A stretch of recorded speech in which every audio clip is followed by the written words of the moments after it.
So it's Christmas Day, and I've had a really nice Christmas, the best one I've had in years.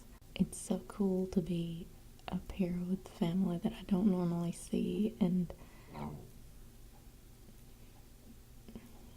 making friends with their extended family.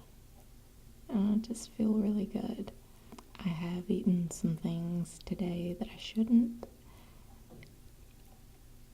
Tried not to eat too much of them, and I also drank some liquor, and that doesn't really agree with me very well.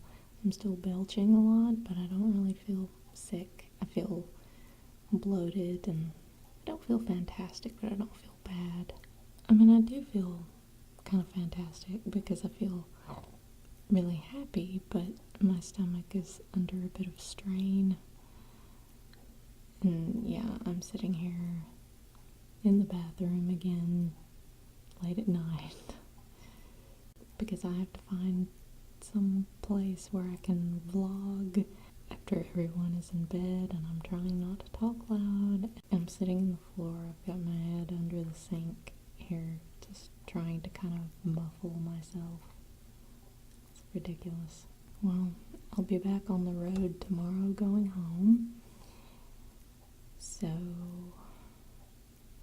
I don't know how I'm going to be eating. I still have my own food to take with me. But, I don't know. We'll see.